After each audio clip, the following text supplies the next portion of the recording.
Hey YouTube, it's me again. I thought I would make good on my promise to give you an update on the Bridgestone all-weather A005 tyres, Evo tyres that I've had fitted to my Tiguan now for about 3 or 4 months. I've done about 3,000 miles on them, and we did have some snow in December 2022 in the UK. I live in Gloucestershire, so we actually got the brunt of it, and we probably had 4 inches of snow there or thereabouts, so 10 centimetres roughly. We did have to go out during that period. We didn't go out much, but we did have to go out, and we went up to go and see my partner's horse and 1 or 2 things. The tyres did really well in the snow, and it was fairly interesting mix of surfaces because the main roads have been gritted.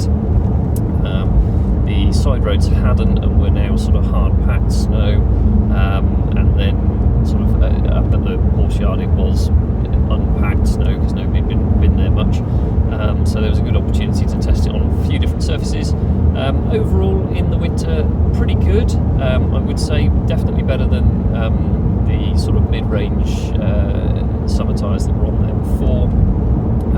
The one thing I have noticed with them is, and I noticed this when we were up at the yard, there is an issue with lateral grip, and I think that's to do with how many sipes the tyres have got in them to make them good in the snow. There's very little lateral grip, so coming back out is a bit of a slope, and it's a sort of slightly odd 45-degree angle, and actually it was fine while I was driving, and I was only driving at sort of like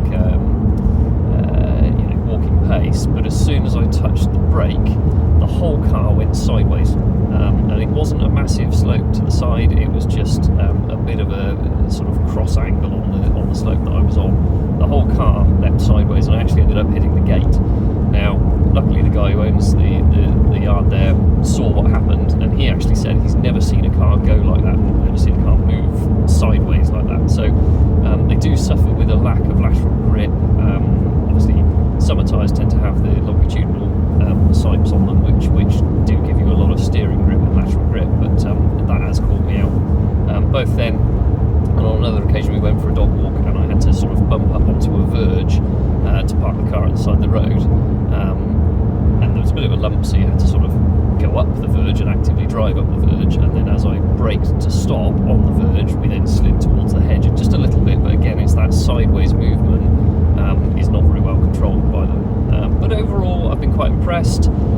Fuel consumption has been about the same as the summer tyres, maybe 1 mile per gallon on about 45, so 2% lower, but then this car does tend to use a little bit more fuel in the winter anyway. It's got heated seats and things, so it does tend to use a few more, lose a mile per gallon or so in the winter, so I don't think there's much to choose between them. Hopefully that's a useful sort of précis of what they're like in the winter in the UK or in Northern Europe, but in the milder climates. As tyre reviews have said, it's probably not the right tyre for say Northern England or Scandinavia, Scotland, where you're going to get more snow, but for the southwest where it's mostly warm most of the time and we get a lot of rain and we get the odd slushy snowy day, they're pretty good, and even on dry hard packed snow they were definitely better than summers. So for the value that I paid for them, I paid about £80 a corner plus fitting, which is pretty cheap. They were on deal, they're certainly very good.